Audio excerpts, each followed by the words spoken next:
Olá, sejam bem-vindos ao E aí, professor? Oi, Martin. Você vai bem? Não, peraí, é minha vez. Ih, foi mal. Você vai bem? Sim, eu vou, e você? Fico feliz em saber. Ai, ai. Muito bem. É uma bênção ter esse programa, sabe?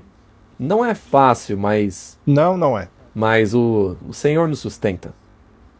Sim, ele tem sido muito bom com a gente. O programa de hoje é um pouco mais teológico, mas ele se encaixa com os outros, com aquilo que já temos feito até aqui. O assunto é muito importante para nós, mas eu não acho que as pessoas vão ficar necessariamente empolgadas com ele. Ainda assim, nós precisamos falar sobre esse assunto. Então, vamos começar com uma oração. Querido Pai, obrigado mais uma vez por termos condições de fazer esse programa. Nós realmente consideramos isso um privilégio. Sendo assim, ilumine nossas mentes, guia essa conversa em nome de Jesus. Amém. Amém. O título de hoje é No Santuário. Isso porque tudo que Deus faz está associado a um santuário. É verdade. E todo o Antigo Testamento gira em torno do santuário. Mas o mundo moderno acha que você pode simplesmente pegar uma tesoura e cortar o santuário de fora. Para eles, hoje, temos um novo acordo no qual tudo pode. Faça o que você quiser. Parece que a lei hoje é essa. Mas isso não faz o menor sentido.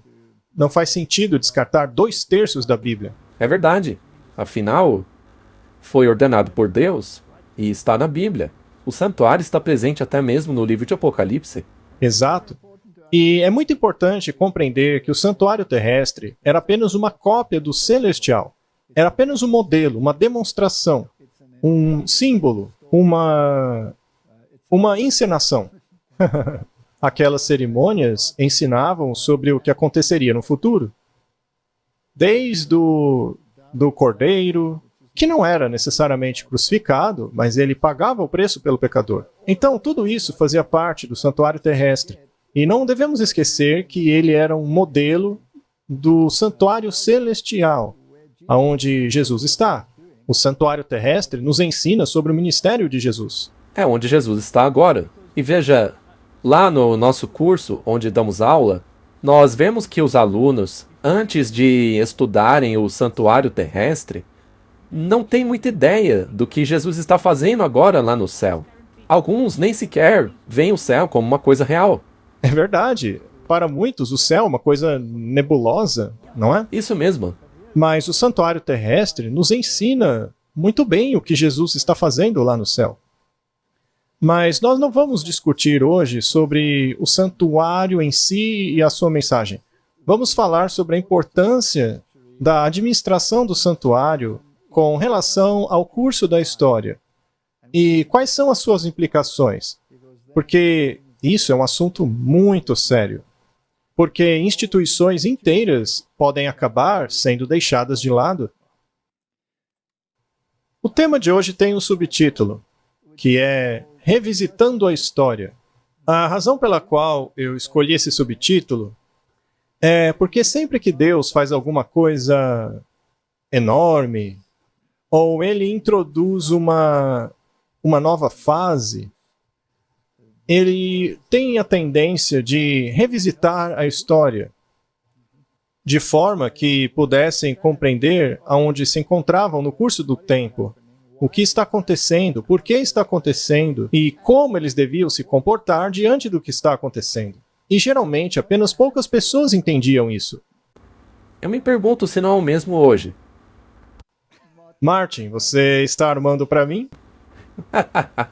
Mas é que as pessoas não gostam de história, esse é o problema. E também não gostam das consequências. Ou melhor, as pessoas não gostam de estudar a história. Exato. E quando havia uma fase na qual o povo de Deus não estava pronto, eles tinham que revisitar a história várias vezes até estarem prontos. E hoje, nós já temos estado fazendo isso há 1,5 séculos. Eu não sei se a gente aprendeu o que devia aprender. Ainda não. Então, é realmente uma pena. Mas Deus repassa a história. E, frequentemente, é um processo duro. que tenta fazer o povo de Deus enxergar o que foi feito de errado no passado. Sim, porque é uma coisa séria. É um assunto muito, muito sério. Nações inteiras, sistemas inteiros simplesmente desaparecem se você não prestar atenção nessa situação. Vamos colocar então na tela o verso. Salmo 77, verso 3. O teu caminho, ó Deus, está no santuário. Quem é grande como nosso Deus? Eu gosto dessa tradução da King James. As outras tendem a deixar o assunto meio nebuloso. Elas não têm essa abordagem direta com relação àquilo que Deus realmente está tentando dizer. Deus não faz nada separado do santuário. O santuário é a maneira pela qual ele opera. Ele não vai mudar a maneira pela qual ele atua. Tipo, parece que isso não está dando certo, então vou tentar outra coisa. Aí ele pega a lei dele e joga fora. Apesar da lei ser boa, santa e justa, ela não serve para nada. Então deixa eu jogar fora porque não deu certo. Isso não faz o menor sentido. É verdade, não faz mesmo. Ora, se alguma coisa está funcionando, por que mudar? Sim, por que Deus jogaria fora o seu governo? Nós já falamos sobre isso antes. Mas é muito claro que o caminho do Senhor está no santuário. E isso é algo fantástico. Porque não lida apenas com o indivíduo, mas com sistemas. Lida com nações, com o mundo inteiro. Então é algo que escala. E quanto mais ele escala, mais deveríamos prestar atenção. Se você perder de vista o santuário, Martin, você pode perder de vista tudo. Sem dúvida. Não tem outro jeito. Se o seu guia não está lá, se a luz não está lá para seguir, aí você se perde do caminho. Pois é. Então, essa não é uma conversa sobre o que acontece lá no santuário, mas sim sobre o fato de que Deus trabalha no santuário. Então, se houve um modelo terrestre do santuário, quer dizer que há um santuário no céu. E o livro de Hebreus deixa isso muito claro. Já mostramos várias vezes aqui. Não há como espiritualizar aquelas mensagens. Elas são diretas e literais. Eu tentei deixar isso um pouco mais claro. Vamos dar uma olhada. Sempre que o povo de Deus passava por um período de mudança ou uma transformação no modo como Deus lidava com eles, a história de sua experiência era recitada para eles.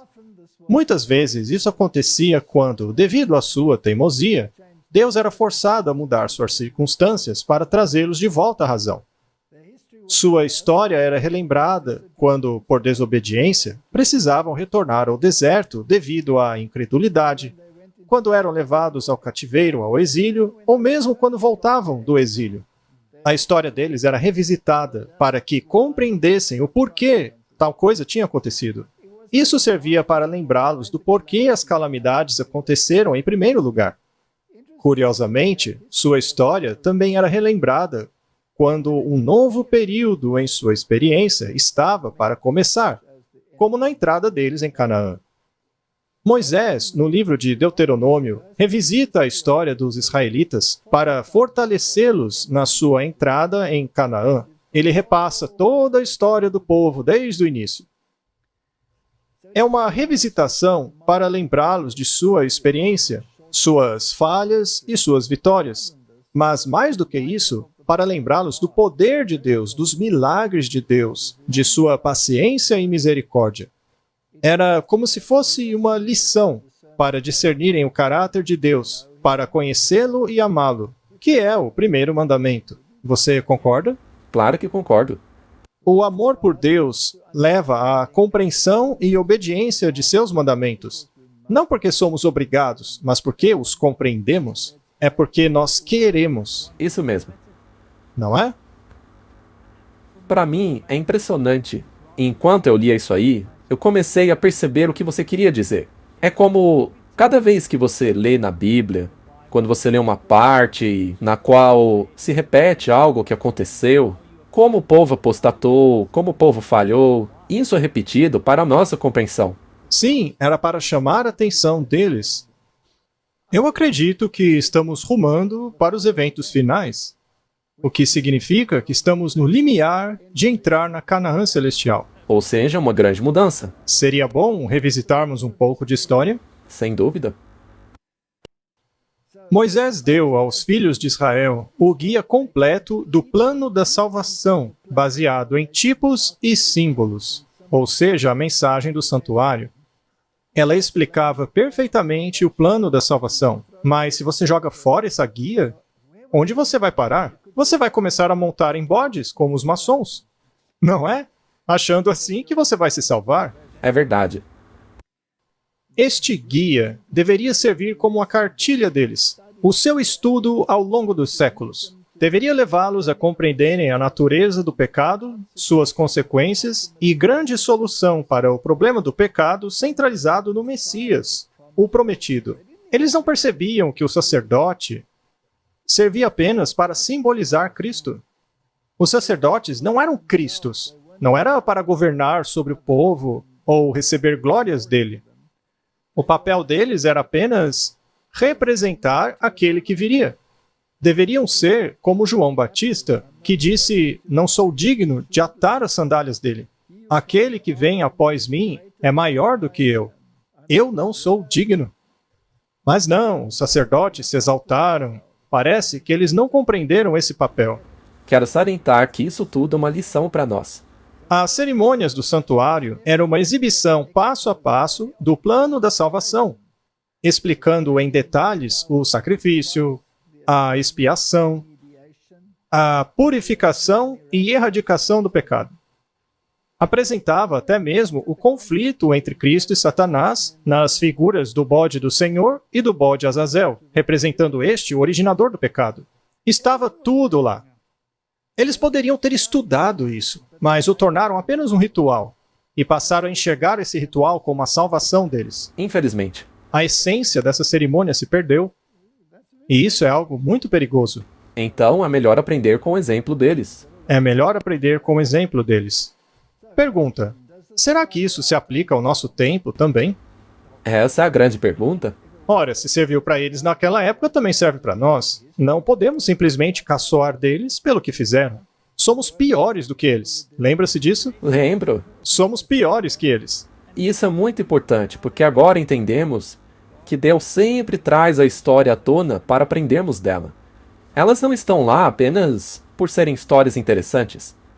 Veja essa citação do Espírito de Profecia. Ao revisitar a nossa história passada, ao analisar cada passo de nosso avanço até a nossa posição atual, eu posso dizer: glória a Deus.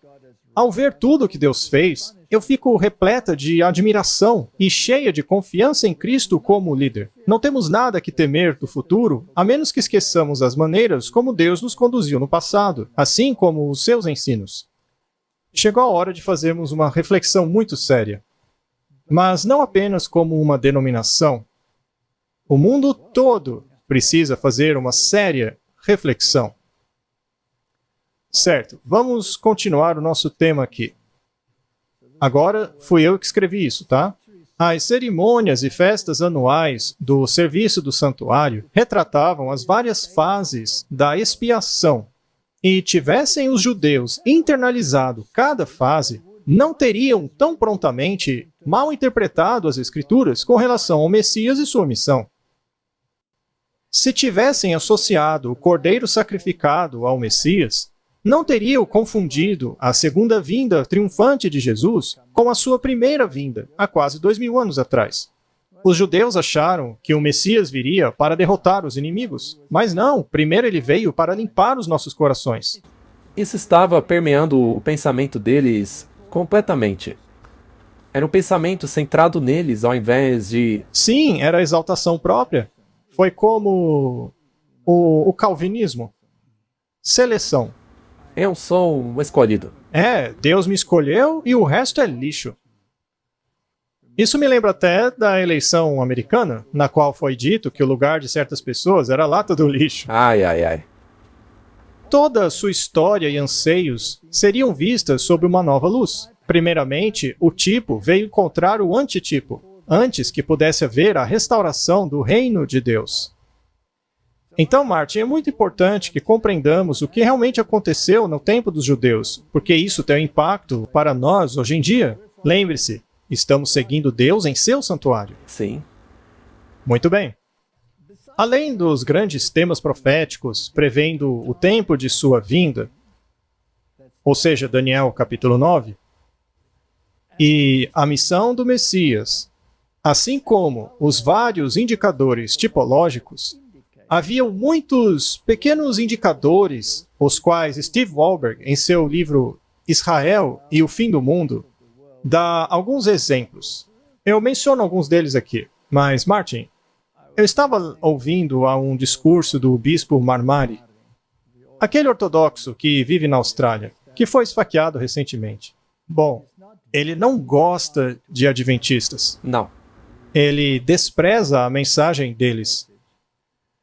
E eu ouvi-lo recentemente falar sobre Daniel capítulo 9 e as 70 semanas. E eu fiquei com dó dele, porque ele é tão confuso. Ainda assim, é determinado de forma que ele não parece estar confuso. Mas ele erra tudo. Ele erra todos os tempos. Uma coisinha ou outra ele acerta, mas, por exemplo, a semana final, eles jogam lá para o futuro. E aí começam com aquelas datas erradas. Não há substância nenhuma na interpretação deles.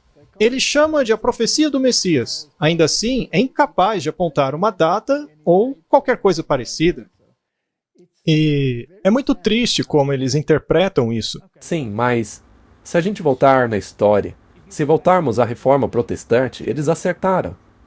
Eles acertaram. Eles acertaram com relação ao princípio de ano. Então, Mas uma vez que os judeus proibiram o estudo daquela profecia, dizendo, o tempo passou, então alguma coisa deu errado, vamos começar tudo de novo. Ora, assim eles perdem o ponto. mas o que eu quero dizer é que hoje não faz sentido você perder o ponto, Não, porque a evidência está toda aí. mas já perderam o ponto. Mesmo hoje. Na verdade, a maioria das igrejas perdeu o ponto. Bem, eles não deveriam ter perdido. Afinal de contas, a evidência está aí. Foi descoberto mais uma vez. Martin, eles poderiam ter reconhecido o tempo. Os judeus poderiam ter identificado que o Messias havia chegado. Afinal, eles tinham a data exata por meio da profecia. Você disse outro dia que quando os magos do Oriente chegaram, eles tiveram outra chance para rever as profecias. Eles tiveram todas as oportunidades. E entre elas, há algumas que são bastante sutis, que foram pontuadas por Steve Wallberg, e eu gostaria de falar sobre elas. Vamos ler algumas então. No Antigo Testamento, um homem chamado José sonhou sonhos e foi acabar no Egito. Já no Novo Testamento, outro homem chamado José também sonhou sonhos e foi parar no Egito. É sutil, mas não deixa de chamar a atenção. Em Mateus 2,12 diz assim: E tendo sido alertados por Deus em um sonho de que não deveriam voltar a Herodes, partiram para o seu país por outro caminho, falando sobre os sábios que vieram lá do Oriente. E quando eles foram embora, eis que o anjo do Senhor apareceu a José em um sonho, dizendo: Levante-se, pegue a criança e sua mãe e fuja para o Egito.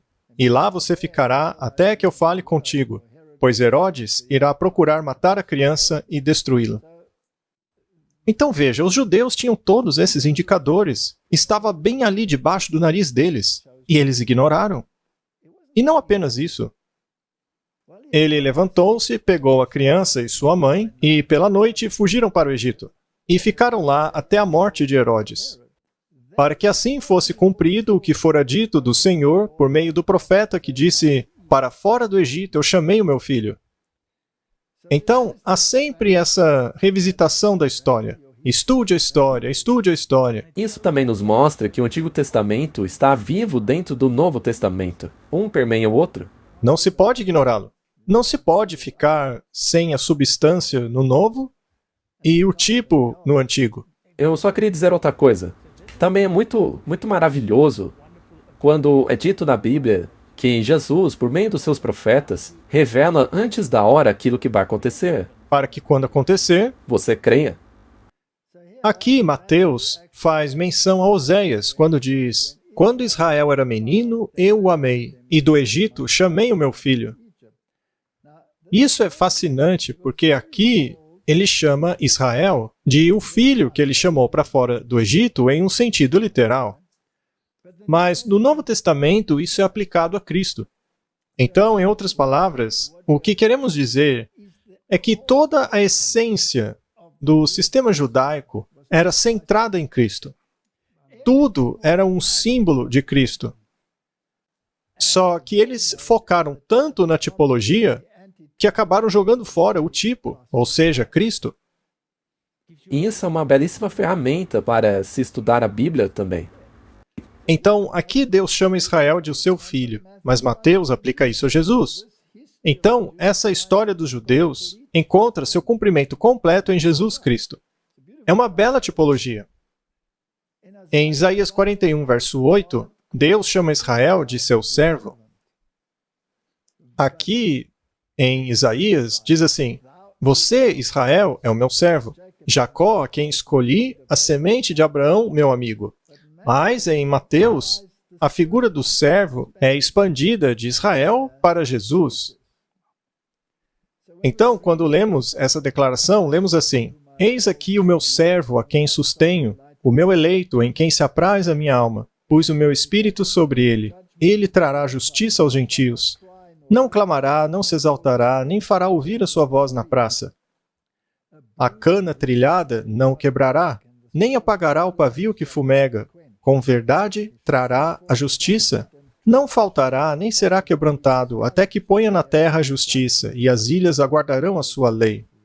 Muito bem, isso se aplica a Jesus Cristo, não é?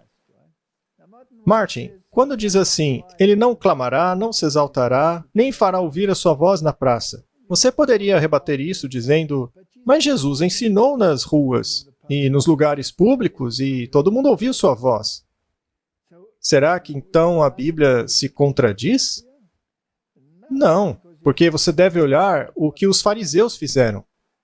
Eles clamavam nas ruas, erguiam sua voz a fim de se exaltarem. Jesus, no entanto, não fez isso para se exaltar.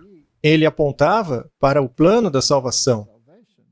É por isso que é dito que ele não faria sua voz ser ouvida. Não é centralizado em si mesmo. Ele não era orgulhoso. E isso, naturalmente, é completamente contrário à natureza caída da humanidade, que é centrada no próprio eu. Especialmente você, Martin. Deve ser então, né? Tô brincando. A verdade é que todos temos esse problema. Sim, todos nós somos assim. Em Salmo 80, verso 8, Israel é chamada de a videira. Mas Jesus diz que ele é a verdadeira videira. Então, tudo isso aí são tipos, são histórias encenadas. Israel é chamada de a semente de Abraão em Isaías 41, verso 8. E Paulo, em Gálatas 3,16, diz, para Abraão e sua semente foram feitas as promessas. Ele disse isso se referindo a Israel. A Escritura não diz, e aos seus descendentes, como se falando de muitos, mas ao seu descendente, dando a entender que trata-se de um só, ou seja, Cristo. Em outras palavras, mais uma vez, você tem o modelo se cumprindo em Jesus. O tempo todo. Bom, deve ser difícil quando você acha que você é o cumprimento da coisa, porque, nesse caso, tem que abrir mão da sua posição elevada e ceder a outra pessoa. E João Batista fez isso, pois ele se humilhou para exaltar Jesus. Assim, qualquer um que esteja em Cristo é semente de Abraão. Isso de acordo com Gálatas 3:29. Então, tudo estava centrado em Cristo, só que os judeus centralizaram tudo em si mesmos. Assim, eles perderam de vista a Cristo e tornaram-se o inimigo dele. Pois é. Para que o próprio eu continuasse reinando, Jesus tinha que ser eliminado. Então, os judeus não enxergaram esse ponto vital. O reino que Adão perdeu era para ser restaurado aos descendentes de Adão. Adão é o pai de todos, não é? Sim. Atos 17, verso 23 nos diz, e de um só sangue fez toda a geração dos homens, para habitar em toda a face da terra, determinando os tempos já dantes ordenados e os limites da sua habitação. Jesus não está em controle de toda a humanidade e das nações? Sim. Então, não está tudo sob controle? Tudo está escrito. E se nós formos centralizados em Cristo, deveríamos assim compreender onde estamos no curso da história. E ele também é o segundo Adão, que morreu por toda a humanidade, não é? Sim. Jesus é o Salvador de toda a humanidade. Existe qualquer tipo de exclusivismo aí? Não. A palavra toda significa toda. Será que uma nação específica pode julgar-se mais privilegiada que outra nação? Não, e na verdade é um grande erro pensar assim. Poderia uma nação alegar ter um início mais nobre do que outras nações, uma vez que todas vieram dessa semente? Será que existe preconceito racial no mundo? Ora, claro, em toda parte. Em toda parte? Bem, deve haver algum lugar utópico em que não haja. O que dizer da Igreja do Senhor? Não deveria haver racismo nela? Com certeza não. Desculpa aí, mas a gente está sendo mesmo sarcástico.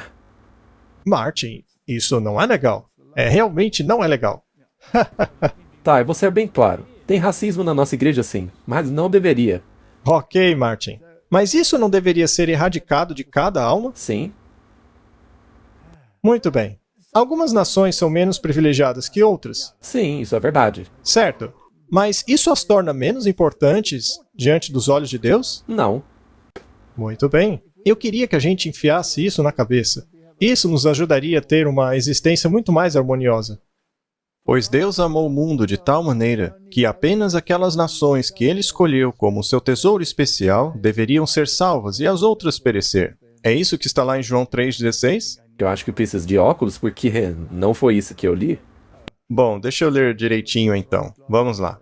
Pois Deus amou o mundo de tal maneira que deu o seu único filho, de forma que todo aquele que nele crê, veja só essa palavrinha, Martin, não pereça, mas tenha vida eterna. Nenhuma nação tem exclusividade disso. Com certeza. Diz para todo aquele que nele crê. Então todos têm uma escolha. E precisa ser assim.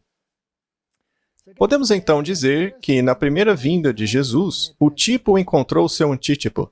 Cristo não veio para ministrar no lugar santo e, tampouco, no lugar santíssimo. Ele apenas ministrou para as pessoas no pátio. Estaria isso correto? Sim. Na verdade, o que teria acontecido a Jesus se ele tivesse pisado lá no Santo ou Santíssimo?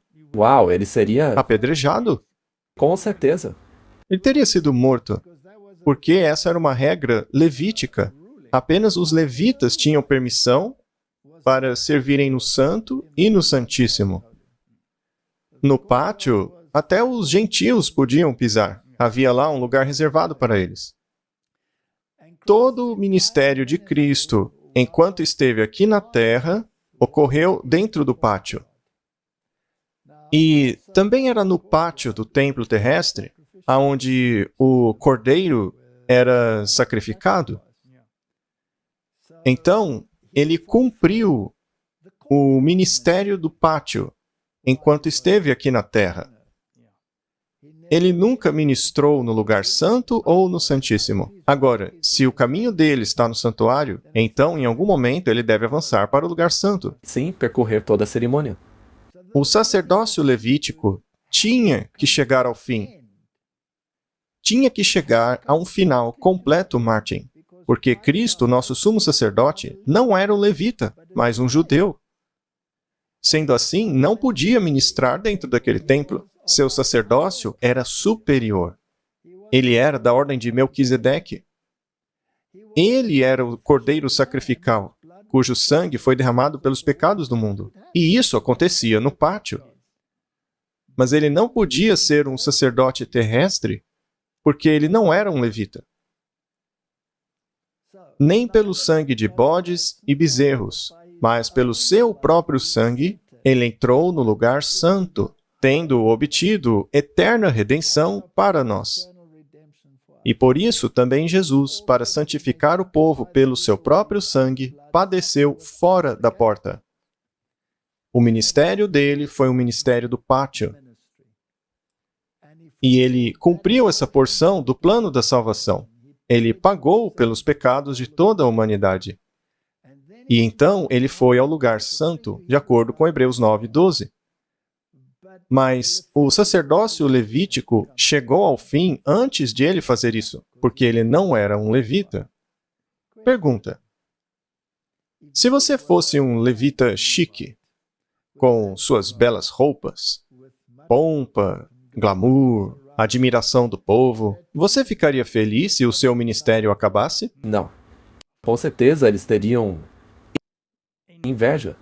Sendo assim, é melhor que um homem seja eliminado do que todos nós perdemos nossa posição e ministério, certo? Isso é um ponto muito importante. Salmo 110, verso 4. O Senhor jurou e não se arrependerá. Tu és sacerdote para sempre, segundo a ordem de Melquisedeque.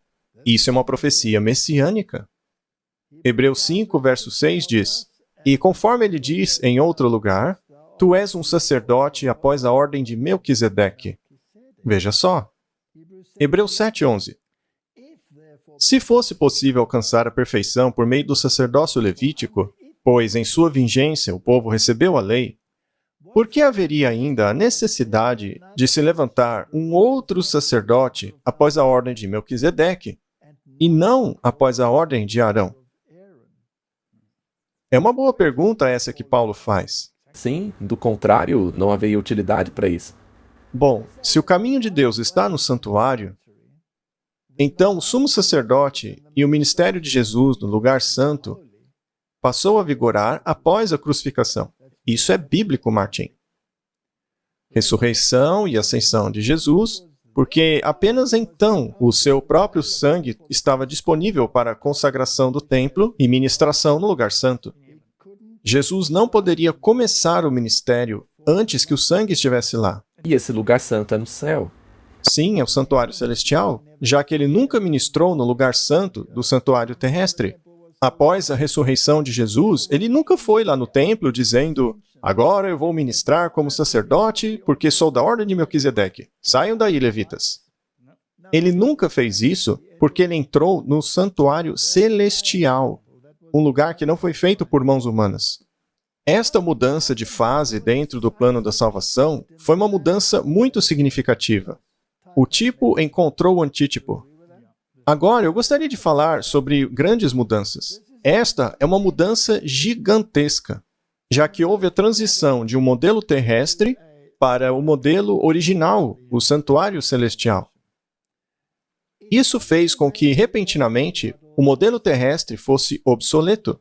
Sua única utilidade hoje é nos mostrar o que está acontecendo no santuário celestial. É como se fosse um esboço. Claro que você não vai jogá-lo na lata do lixo, mas você não precisa mais dele, porque o seu propósito foi cumprido. Muito bem. É quase que como quando você tem um projeto de um avião, por exemplo. Depois de construir o avião, você ainda pode consultar o projeto, mas não vai reconstruir aquele avião. Não, não vai reconstruir o avião. Ele já está construído.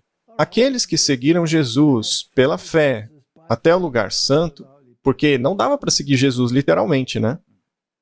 Era por meio da fé que nós o seguimos. Agora, quando o sacerdote entrava no lugar santo, você podia esperar do lado de fora e saber o que ele estava fazendo lá dentro, porque seus afazeres estavam precisamente descritos nas Escrituras. Mas agora que o santuário terrestre já não é mais válido e o santuário celestial passou a vigorar, você sabe e crê no que Jesus está fazendo lá em cima por causa do projeto. É isso mesmo, exatamente. Sendo assim, não tem o menor cabimento que os homens continuem a realizar essas cerimônias aqui na Terra. Você o faz pela fé em Jesus. Continuando. Aqueles que seguiram a Jesus pela fé dentro do lugar santo encontraram uma maneira nova e melhor. Seu ministério substituiu as festas e cerimônias, sobre as quais muitos haviam colocado suas esperanças, esquecendo-se de que elas meramente simbolizavam uma realidade maior. É isso mesmo, exatamente. Aqueles que se recusaram a aceitar esse novo e melhor caminho continuaram a realizar aqueles rituais, não percebendo que sua casa agora estava vazia. Eles ficaram para trás, enquanto Jesus avançou. Não é o que algumas igrejas fazem? Sim, Eles apenas realizavam as velhas cerimônias, sem perceber que Jesus já não estava mais com eles. O que eles tinham que fazer é mudar o seu foco para o santuário celestial. Eles poderiam ter se tornado pastores, mas não mais sacerdotes. Porque um sacerdote é alguém que faz um sacrifício, enquanto que um pastor apenas ministra. É apenas alguém que conduz. Portanto, o sistema deles não precisava desaparecer. Apenas a função de sacerdote tinha que acabar. Os rituais que eles praticavam não tinham mais função. Martin, pense sobre isso. E se alguma organização cristã decidisse que ainda precisamos de sacerdotes e realizar sacrifícios? Não seria isso rejeitar o plano da salvação? Com certeza, é blasfêmia, porque você estaria dizendo não concordar com o que Jesus fez. Na verdade, você o rejeitaria completamente. É exatamente o que o catolicismo faz, pois os padres são sacerdotes e oferecem sacrifício. A Igreja Ortodoxa também se inclui nisso, pois também tem sacerdotes e sacrifícios. Também se encaixa nisso os anglicanos, pois tem sacerdote e sacrifício. Mas isso tudo já era. Já era. Eles se comportam exatamente como os judeus se comportaram. E não é curioso que essas religiões representem grande parte da igreja cristã hoje? Sim. Todo o sistema ortodoxo, anglicano e católico. Além deles, também houve um restante dispersado. E o que aconteceu a esse restante dispersado é uma história triste, Martin. Mas vamos continuar. A questão é que eles continuaram ministrando um ritual terrestre que já não tinha mais nenhuma validade. João 11,50 diz: Não percebeis que vos é melhor que morra um homem pelo povo, para que não pereça toda a nação? Eles tinham alguma ideia vaga do que estava acontecendo e perceberam que se o povo seguisse a Jesus, o sistema deles ia acabar, e assim decidiram livrarem-se dele para manter o sistema. João 18,14. Ora, Caifás era quem tinha aconselhado aos judeus que convinha que um homem morresse pelo povo. Martin, Caifás era o sumo sacerdote.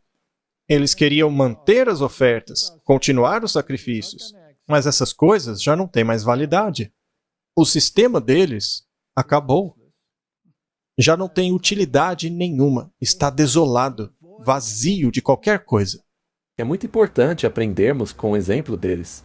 Eles aceitaram Jesus? Não. Não, eles não aceitaram. Você vê para onde estamos caminhando? Sim, eu vejo sim, perfeitamente. A queda do muro de separação entre os judeus e os gentios não era algo aceitável para muitos deles, porque isso acabaria com a exclusividade judaica.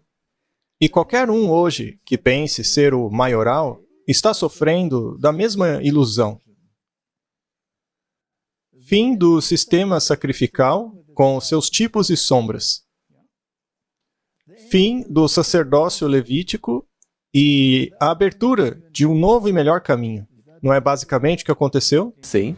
Bem, de certo sentido, dá para entender por que isso os abalou como nação, porque eles foram construídos em torno disso. Sim, a ideia era assustadora. Mas se eles tivessem aceitado, Teriam ficado ainda mais felizes. exato, não teriam mais que fazer o sistema do templo.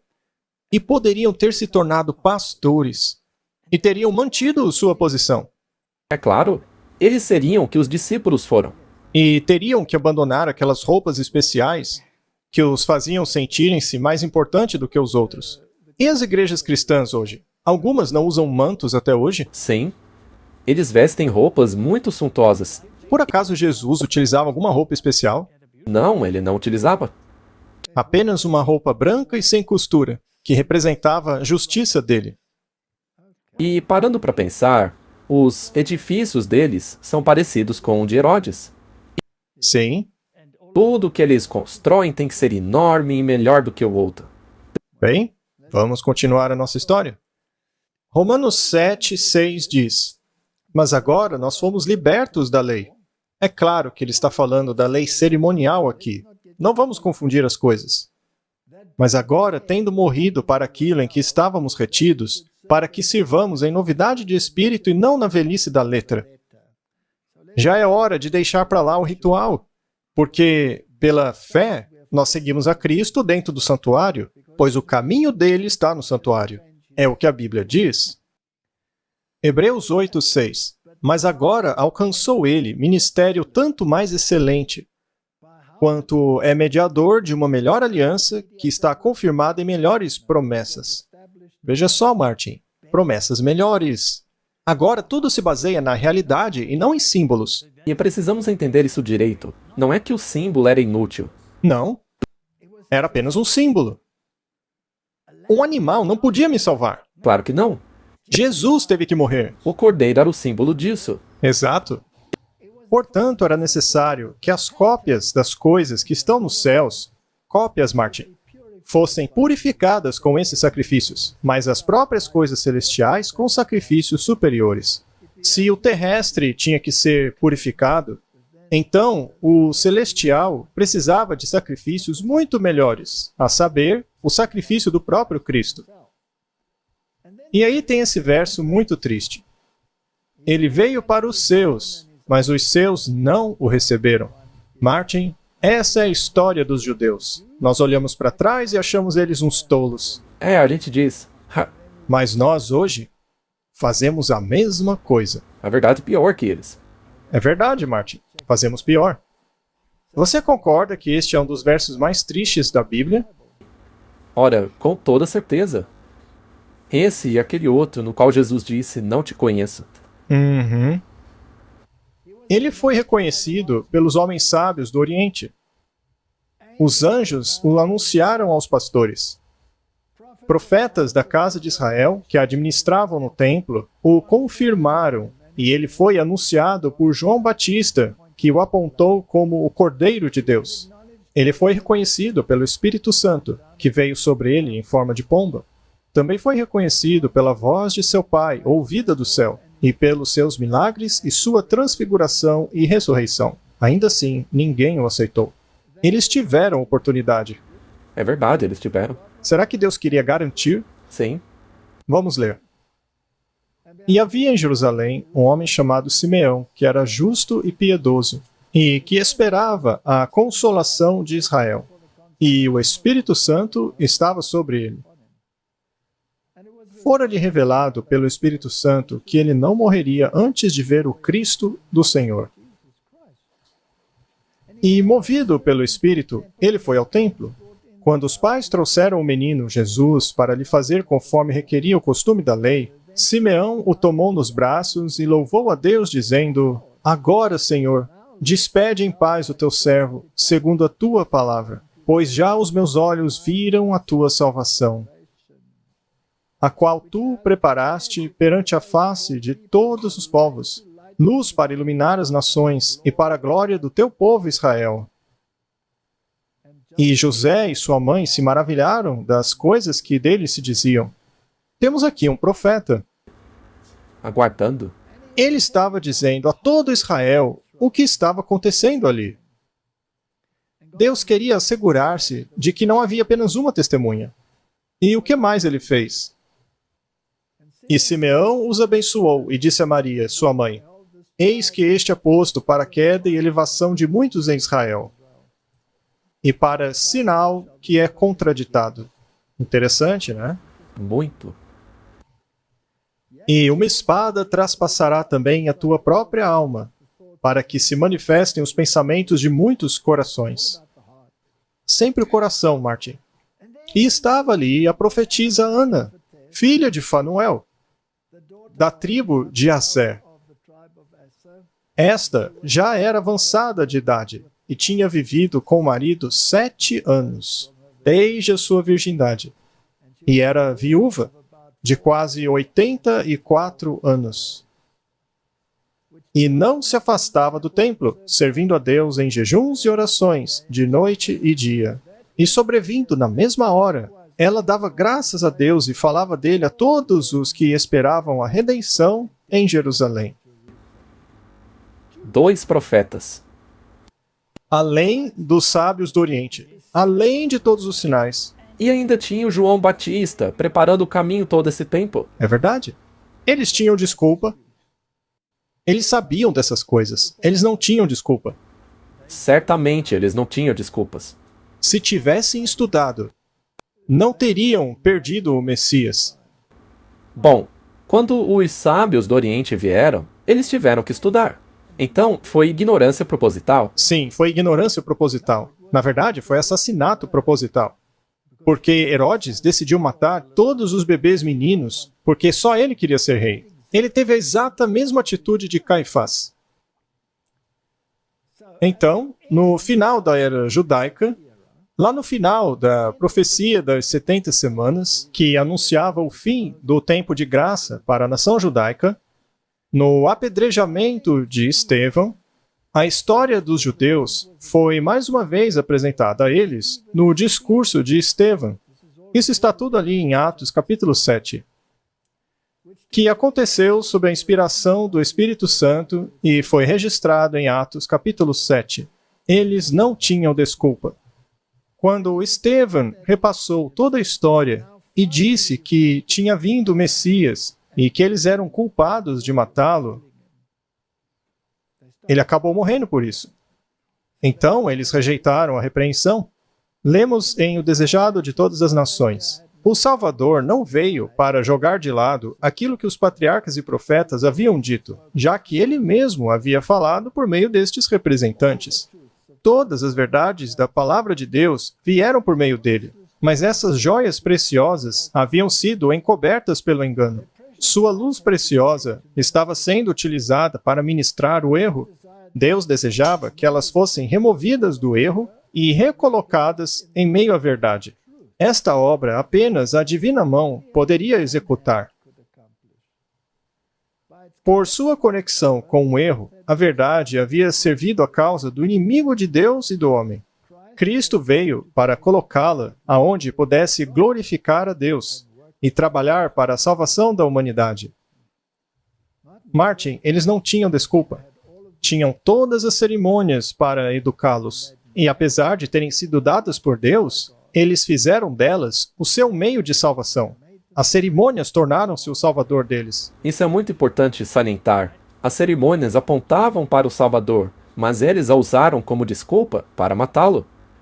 E Jesus disse: a sua casa será deixada vazia, porque eles não queriam segui-lo pela fé até a próxima parte do ministério, ou seja, aquela mudança grandiosa do modelo terreno para a realidade literal. Não quiseram segui-lo até o santuário por meio da fé. Não entraram com ele no lugar santo. Eles poderiam ter se tornado pastores, mas quiseram continuar sacerdotes. Muito bem, a sua casa será deixada vazia. Vamos ler o que o Espírito de Profecia diz a respeito do destino deles. O sangue de Cristo e dos discípulos, a quem haviam matado, estava sobre eles agora, e acabaram sendo visitados com terríveis juízos. A maldição de Deus os seguia. Tornaram-se motivo de escárnio para gentios e cristãos. Foram rejeitados, degradados, detestados, como se o sinal de Caim estivesse sobre eles. Mas eu vi que Deus preservou o seu povo de maneira maravilhosa. Isso é interessante, Martin. Deus os preservou. Mas para quê? Para lhes dar o mesmo status mais uma vez? Não. Vamos ler com cuidado. Ele os preservou de maneira maravilhosa e os espalhou por todo o mundo para que fossem vistos como um exemplo da maldição de Deus. A maior parte do mundo ama Israel hoje em dia. É verdade, alguns grupos amam Israel, mas outros os odeiam. A maioria os despreza. É verdade. Então, o ódio não acabou. Vi que Deus abandonou os judeus como nação, mas não como indivíduos, Martin. E isso é muito importante. E o mesmo se aplica às pessoas de falsos sistemas religiosos. Deus se preocupa com cada pessoa. Ainda assim, ele condena os sistemas nas quais elas estão. É como quando lemos a respeito da semente de Abraão. Há um critério que qualifica, e não é um sistema travado que nega isso. Deus abandonou os judeus como nação. Ainda assim, havia uma parte deles que seria capacitada a rasgar o véu de seus corações. Alguns ainda verão que a profecia concernente a eles foi cumprida e receberão Jesus como Salvador do mundo. E verão o enorme pecado de sua nação ao rejeitarem Jesus e crucificá-lo. Indivíduos entre os judeus serão convertidos, mas como uma nação, eles foram abandonados por Deus para sempre. Jesus disse que a casa deles ficaria vazia. Eu não posso contrariar o que o próprio Jesus disse. Eu não posso dizer que agora sua casa está vazia, mas que no futuro ela será restaurada. A Bíblia não diz isso. Isso é muito importante. Não haverá restauração. A casa está desolada, vazia, acabada, terminada como nação. Sendo assim, faz algum sentido reavivarem aquelas cerimônias? Claro que não, isso seria uma blasfêmia para Deus. Ainda assim, como indivíduos, eles podem ser salvos. Portanto, Martin, Cristo atuou no pátio do santuário terrestre como judeu. E daí, ele foi para a ordem de Melquisedeque, para o sacerdócio final, como sumo sacerdote no lugar santo, lá no céu. E os judeus não o seguiram pela fé. Por isso, a casa deles foi deixada vazia. Ele veio para os seus, mas os seus não o receberam. Ele veio para redimi-los do pecado, mas seu senso de justiça própria foi de maior valor para eles do que a redenção do Salvador. Ele veio para os seus, para aqueles a quem ele havia dado grande luz. Jesus e os discípulos não começaram uma nova igreja. Já falamos isso 1000 vezes aqui. Onde quer que o Messias esteja, ali é a igreja. Tudo o que é exigido de seus seguidores é ouvir a sua voz e segui-lo. Exatamente isso. Minhas ovelhas ouvem a minha voz. As ovelhas que se recusaram a ouvir a sua voz não o seguiram, mas o condenaram. É isso mesmo. Não queriam abrir mão de um sacerdócio terrestre obsoleto. Não queriam abrir mão de seus mantos especiais. Eles deveriam ter seguido Jesus pela fé até o santuário celestial, pois é lá que ele está ministrando hoje. Portanto, não havia uma nova igreja. E isso é um problema, porque as pessoas acreditam nisso. Sim. Na verdade, se tivessem aceitado a Cristo, os próprios judeus seriam chamados de cristãos hoje, já que tudo no santuário apontava para Cristo. Muito bem. O cristianismo simplesmente reconheceu o Messias que a maioria havia rejeitado.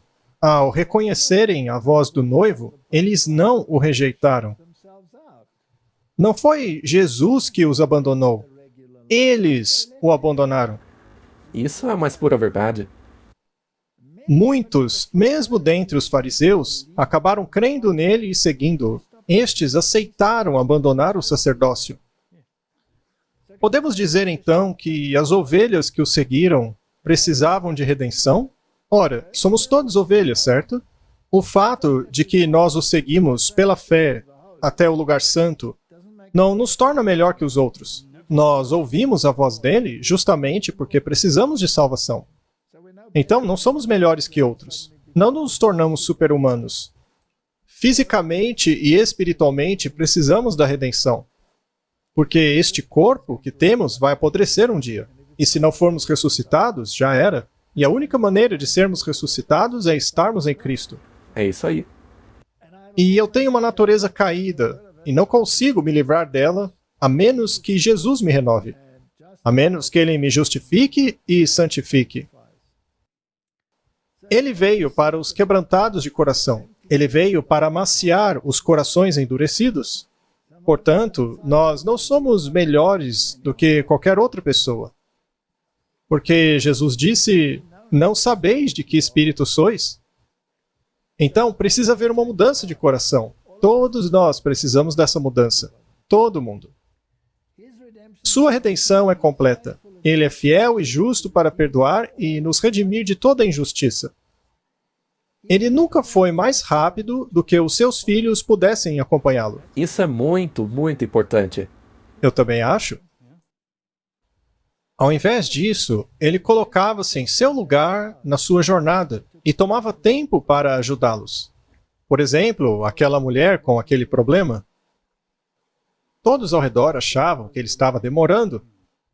Alguns estavam ficando ansiosos e nervosos. A gente tende a fazer isso mesmo. Ele estava a caminho para curar uma pessoa, mas tomou tempo para ajudar outra em necessidade. Ainda que parecesse, ele nunca estava atrasado. É verdade.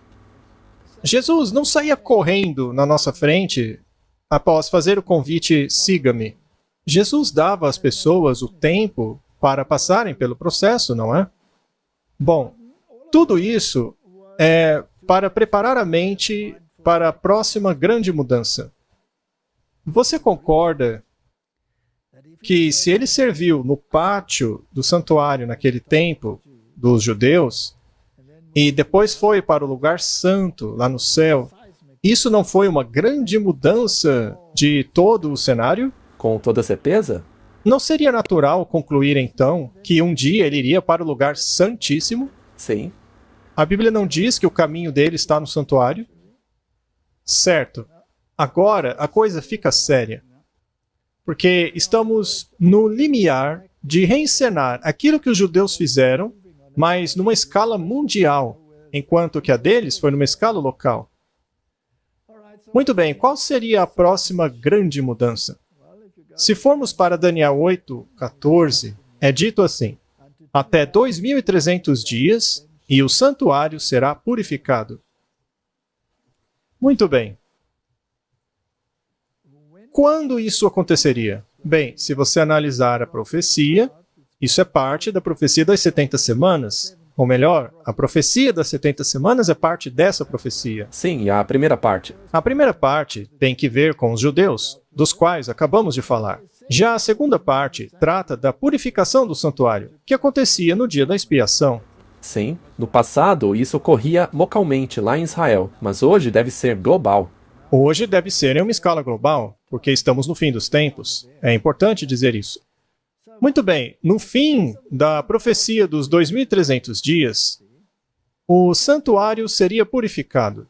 Quando essa mensagem foi pregada pela primeira vez, eles não tinham ideia do que era o santuário, pois eles tinham perdido de vista o santuário. Eles então começaram a imaginar que esse santuário seria a terra e que Cristo voltaria de novo a ela, mas ele não veio. Essa profecia termina em 1844. Isso é pura matemática, não é nenhuma fórmula mágica. Em 1844, muitas coisas interessantes aconteceram. A gente pode falar isso em outro programa, mas o fato é que a purificação do santuário terrestre era a remoção dos registros de pecado que ocorria no dia da expiação, quando Cristo iria do lugar santo para o Santíssimo. Não deveríamos nós também segui-lo para o lugar santíssimo? O que havia no lugar santíssimo? A Arca da Aliança? Os 10 mandamentos estavam lá dentro, né? Vamos à interpretação da visão. E aconteceu que, quando eu, Daniel, vi a visão e busquei o seu significado, eis que diante de mim apareceu um ser que parecia um homem. E ouvi a voz de um homem que vinha do Ulai, que disse: Gabriel, dê a esse homem o significado da visão. Aqui é o anjo Gabriel, certo? Quando ele se aproximou de mim, fiquei aterrorizado e caí prostrado. Ele me disse: Filho do homem, saiba que a visão refere-se aos tempos do fim. Bom, quando se estuda isso, você entende que o tempo do fim não começou ao final de 1844, que é o fim das 2.300 tardes e manhãs, mas sim no fim dos 1.260 dias, que se refere à supremacia papal. Que aconteceu em 1798. E isso, quando a supremacia papal, como poder político, acabou em 1798. Então, essas palavras passariam a ser compreendidas. Sim, e certas coisas começariam a acontecer diante dos nossos olhos. Mas não antes disso, porque o verso 9 do capítulo 12 diz que essas palavras foram fechadas e seladas até o tempo do fim. Ou seja, 1798. Sim, ao final dos 1.260 dias. Muitos serão purificados e embranquecidos e provados, mas os perversos agirão perversamente, e nenhum deles entenderá, apenas os sábios entenderão. Martin, para sermos sábios, precisamos pedir a Deus por sabedoria e estudar a sua palavra para ver o que ela diz, e não o que eu acho que ela diz. Quanto a você, siga o seu caminho até o fim. Você descansará, mas no final dos dias você se levantará para receber a herança que lhe cabe. O que significa levantarás em tua herança? É uma questão interessante, não é? Com certeza, é importante saber. Quando a ministração dentro do Santíssimo começava? É importante saber disso. Ao final dos 2.300 dias, certo? Já que é ao final desses dias que o santuário seria purificado, é o dia da expiação. A palavra hebraica para herança é goral. Essa palavra é utilizada 77 vezes no Antigo Testamento. É a mesma palavra utilizada nas purificações típicas do santuário, em que se lançava sortes para determinar quais dos dois bodes seria sacrificado. Então, definitivamente, trata-se de uma linguagem do dia da expiação. Neste dia, os israelitas ficavam do lado de fora do templo, afligindo suas almas e confessando os seus pecados, para que pudessem receber as bênçãos do sumo sacerdote quando este saísse do santuário. Ao confessar os seus pecados, você não está confessando a transgressão da lei? Sim, O sumo sacerdote não estava ministrando diante dela? sim. Portanto, no dia da expiação, será que a lei, os 10 mandamentos, não tinham papel de importância? Com certeza. Nesse dia, Israel estava em sua herança. No dia antitípico final da purificação, os casos dos justos mortos seriam revisados diante de Deus e Daniel também permaneceria em sua herança. Em outras palavras, o registro de julgamento dele viria à tona. Exato, você está aguardando pelo veredito. O que não quer dizer que ele está lá de pé num tribunal esperando. Não, o registro será discutido e analisado, e ele será então declarado apto ou inapto para o céu.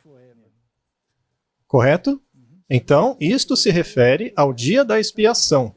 E com relação aos vivos, eles também serão julgados. Mais cedo ou mais tarde, o julgamento dos vivos começará, e o seu nome e o meu nome estarão lá no juízo. Todos teremos que permanecer de pé. É quase que como se estivéssemos de pé em uma sala esperando o resultado do julgamento.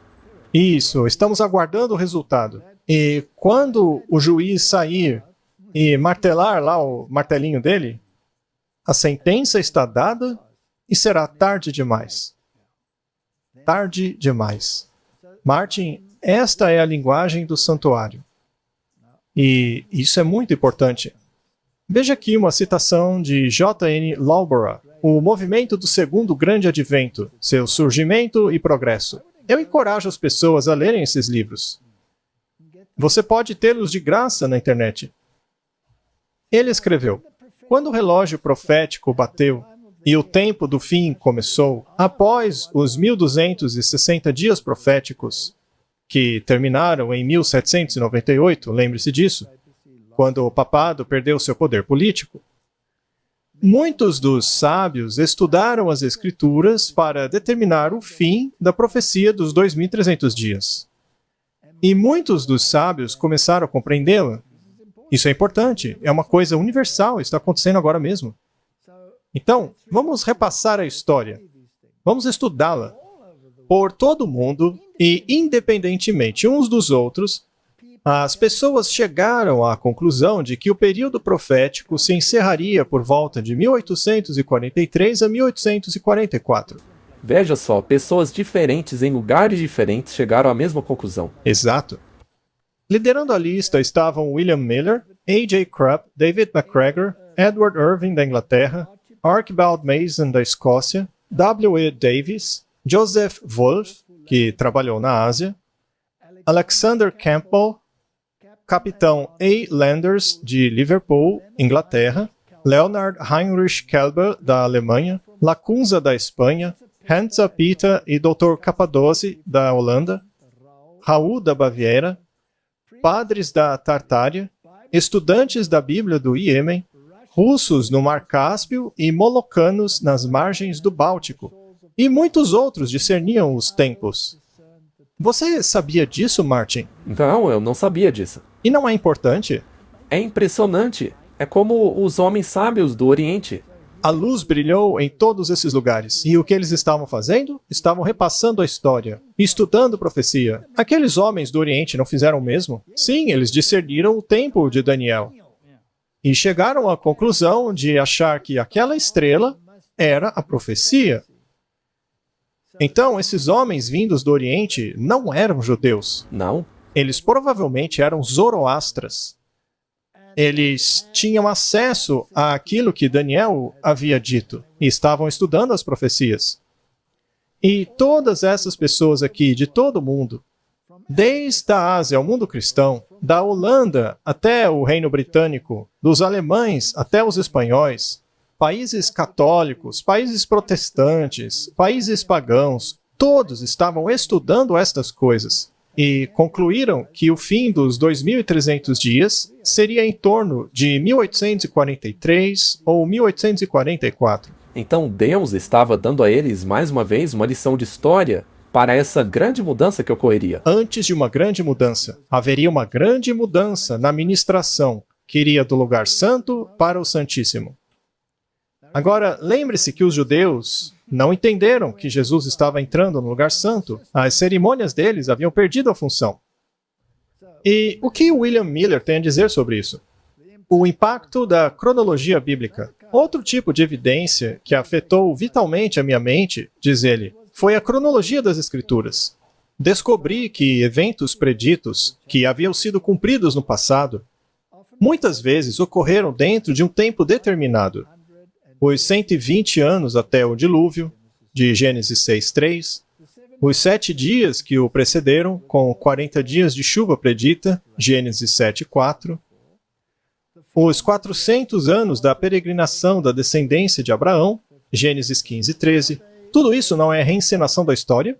Sem dúvida. Os 3 dias dos sonhos do copeiro e do padeiro, em Gênesis 40:12-20. Os 7 anos do faraó, os 40 anos no deserto, Números 14:34, os 3 anos e meio de fome, 1 Reis 17, os 70 anos de cativeiro, Jeremias 25:11, os 7 tempos de Nabucodonosor, Daniel 4:13-16, e, finalmente, as 7 semanas, 62 semanas e última semana, totalizando 70 semanas, determinadas para os judeus. Daniel 9:24-27. Os eventos limitados por esses tempos foram inicialmente apenas uma questão de profecia e foram cumpridos de acordo com as predições. Então, é isso que eles estudaram e chegaram a essa conclusão impressionante de que a profecia dos 2.300 dias estava chegando ao fim. Quando, portanto, ele descobriu em seu estudo da Bíblia vários períodos cronológicos que, de acordo com sua compreensão, estendia-se até a segunda vinda de Cristo, ele não pôde deixar de considerá-los como os tempos antes apontados, os quais Deus revelou aos seus servos. As coisas secretas, disse Moisés, pertencem ao Senhor nosso Deus, mas aquelas que foram reveladas pertencem a nós e aos nossos filhos para sempre. O Senhor declara, pelo profeta Amós, que ele não faria nada sem revelar o seu segredo aos seus servos, os profetas. Deuteronômio 29:29, Amós 3:7. Sendo assim, os estudantes da Palavra de Deus podem confiantemente esperar encontrar o evento mais estupendo a acontecer na história humana claramente apontado nas Escrituras da Verdade. Portanto, Deus determinou esses tempos específicos. Miller escreveu: assim eu fui totalmente convencido de que toda a Escritura foi dada por inspiração de Deus e é útil para o entendimento. Ela não é dada em nenhum momento pela vontade do homem, mas foi escrita por homens santos, movidos pelo Espírito Santo. E foi escrita para a nossa instrução, para que pudéssemos, por meio da paciência e conforto das Escrituras, encontrar esperança. Eu não pude deixar de considerar as partes cronológicas da Bíblia como sendo tanto uma parte da palavra de Deus, tão digna de nossa séria consideração, como qualquer outra parte das Escrituras. Eu, portanto, senti que, ao tentar compreender aquilo que Deus, em sua misericórdia, julgou digno revelar a nós, eu não tinha o direito de simplesmente passar por esses períodos proféticos. Será que Deus colocou esses períodos proféticos apenas para a nossa diversão? É claro que não. Será que Ele colocou lá 70 semanas e a vinda do Messias apenas para nos divertir? Ou apenas para ser ignorada pelos judeus? Será que o livro de Apocalipse foi inspirado apenas para ficar fechado e não lido? Pois é, muita gente o ignora por achar inútil, não consegue entender nada dele. Mas esse livro é uma verdadeira bênção. As profecias devem ser estudadas. Muito bem, vamos dar uma olhada em alguns pontos importantes do plano da salvação, pois queremos saber onde as coisas podem dar errado. Foi dado um anúncio a Adão a respeito do Salvador que viria, certo? Eu colocarei inimizade. Depois, a promessa foi restaurada a Noé e seus filhos após o dilúvio. Depois houve o chamado de Abraão. Depois, a nação judaica como representantes de Deus dentro do plano da salvação. Depois veio a primeira vinda de Cristo, que foi o grande divisor de águas da história. O preço foi pago. Aí começa a ministração no lugar santo do santuário celestial. Aí começa a grande apostasia e a profecia dos 1260 dias. A igreja cristã começou a fazer exatamente o que os judeus fizeram. Ela trouxe de volta o sacerdócio e perdeu Cristo de vista no santuário. Isso é triste, não é? Então veio a reforma protestante após a Idade Média. Ela endireitou muita coisa. Pararam com esse negócio de sacerdócio, livraram-se dos sacrifícios e tornaram-se pastores, como os judeus deveriam ter se tornado. Eles endireitaram as coisas. Mas aí veio o movimento de Oxford, dizendo, não, vamos voltar com o sacerdócio. Vamos voltar a ênfase ao ministério aqui na Terra. Isso é patético. É uma infiltração óbvia. Muito bem, reforma protestante após a Idade Média. A verdade é restaurada sob muita tribulação e perseguição por todos os lados, tanto católico como protestante. Porque os luteranos não avançavam além de Lutero. Os calvinistas não avançavam além de Calvino. Todos deixaram de avançar nos estudos. Os presbiterianos não foram além de Knox. Você se lembra que você mostrou aqui que eles nem sequer ousavam orar de maneira diferente que os criadores de suas igrejas oravam? É verdade. Muito bem. E após toda a perseguição, a terra ajuda a mulher. Ela foge. Para os Estados Unidos? O final da profecia dos 2300 dias e a ministração de Cristo no lugar santíssimo começa. Ou seja, começa o juízo. A lei de Deus é a norma desse julgamento. Então, basicamente, Martin, uma vez que se percebe que Cristo passou para o lugar santíssimo, deveríamos passar a considerar seriamente a lei. Sim. E se você descobrisse que tem um problema sério no quarto mandamento, que ordena a guarda do sétimo dia, mas todo mundo guarda o primeiro dia? Sim, porque agora a lei está sendo exaltada de novo. Agora você quer ver o que está dando errado. E é possível ver isso claramente. Mas se você permanece na terra, você permanece na tradição. Mas se seguir a Cristo até o lugar santíssimo, então, pera. Preciso seguir a lei à risca? Será então que posso pegar o segundo mandamento e riscá-lo para reverenciar estátuas? Não. Não, porque o segundo mandamento está no Decálogo. Será que posso dividir o nono para ficar com 10 de novo? Claro que não. Posso mudar o palavreado? Você não pode mudar nada.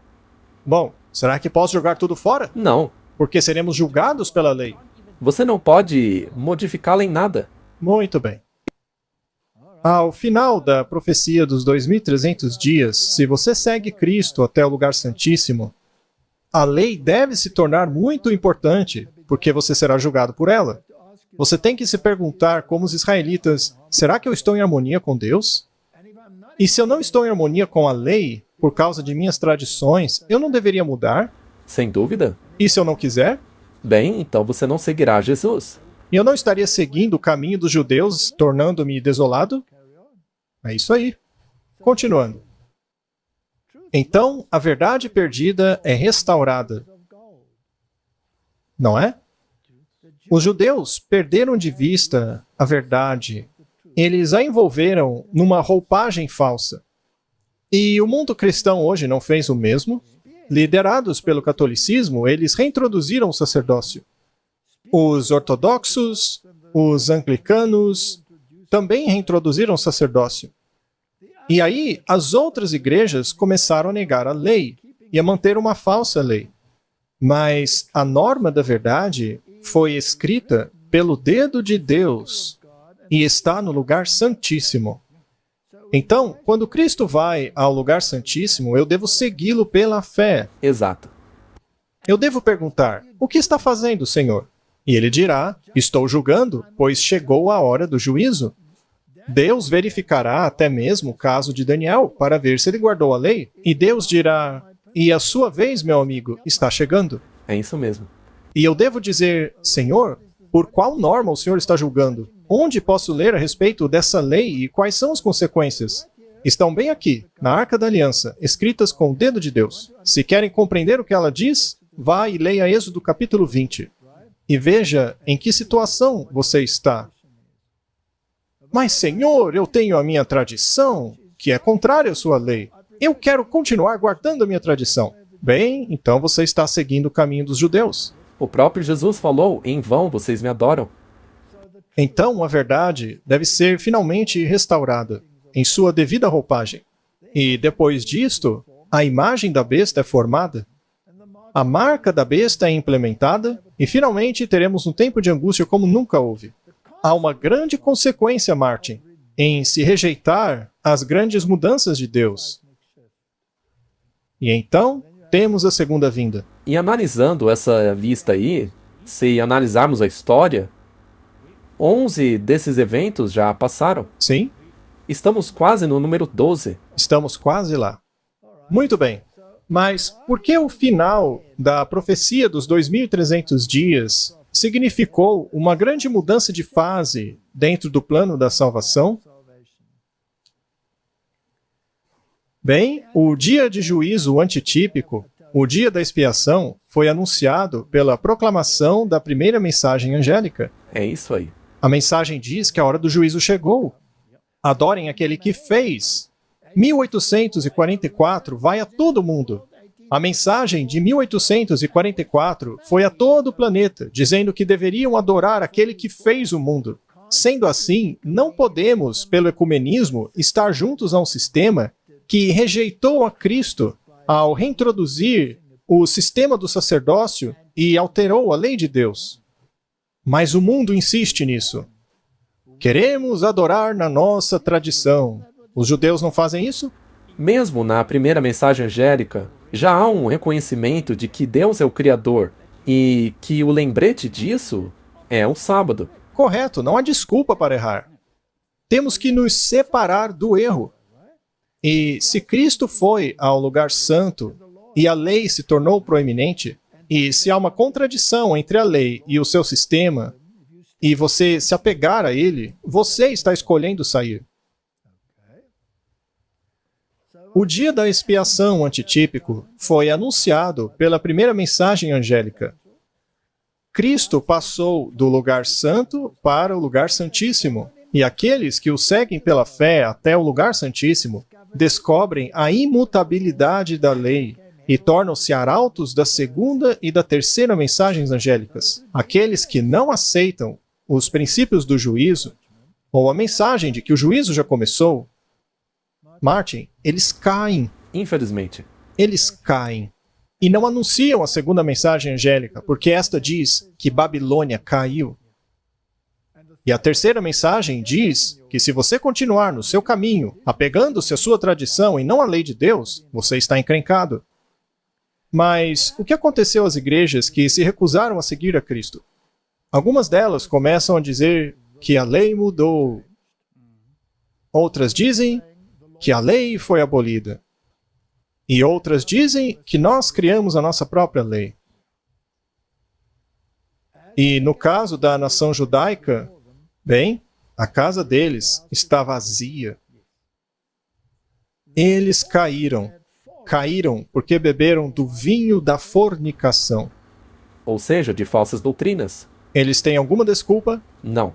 Porque a lei é muito explícita. Eles se recusaram a aceitá-la. E eles deveriam ter estudado a história para compreender essa questão. Muito bem. Eu vou ser bem direto aqui. Qualquer denominação, seja protestante ou não, que rejeite a lei de Deus, que não siga a Cristo por meio da fé até o lugar santíssimo, será, assim como a nação judaica, abandonada por Deus para sempre. Estes sistemas serão para sempre abandonados por Deus. Indivíduos, como no caso dos judeus, podem ser salvos se voltarem a estar em harmonia com os princípios de Deus e aceitarem o que Jesus está fazendo no lugar santíssimo, que é julgar por meio da lei. Não é? Por implicação, isso significa guardar a lei. Muito bem. Isso é muito sério. Você está me dizendo que você concorda, por exemplo, que os anglicanos, como denominação, que reintroduziram o sacerdócio e aceitaram uma lei espúria, que é a lei que o catolicismo romano criou, e não a lei original que Cristo está utilizando em seu julgamento no lugar santíssimo, você está dizendo que a casa deles está vazia? Sim. Eles se tornaram um ninho de maçons. Infelizmente. E o que dizer dos metodistas? E os congregacionalistas? Com certeza. O que dizer de qualquer denominação que não reconhece a lei de Deus? A casa dela não está vazia? Sim. E você pode ver isso pelos frutos. Precisamos falar sobre isso. Então, o caminho de Deus está no santuário. Neste tempo de provação, quando o povo de Deus deverá ficar de pé no tribunal, temos uma mensagem a levar, a proclamação das 3 mensagens angélicas. As verdades bíblicas que foram enterradas pelas areias do tempo devem ser restauradas, e o espírito do verdadeiro protestantismo deve ser reavivado. Os protestantes não foram muito longe. Tiveram a oportunidade lá no Concílio de Trento, quando o arcebispo se levantou e disse: "Vocês dizem que seguem apenas a Bíblia? Então por que guardam domingo ao invés do sábado? Se vocês realmente seguissem apenas a Bíblia, vocês não estariam fazendo isso." E ele tinha razão. Deus não faz nada sem revelar os seus segredos aos profetas. E essa grande mudança de fase também deveria ser acompanhada por revelações de seus servos, os profetas. Martin, o espírito de profecia deveria ser parte da igreja remanescente como uma luz brilhante na luz ainda maior das profecias e eventos descritos nas Escrituras. Então, a ministração no lugar santíssimo em breve chegará ao fim.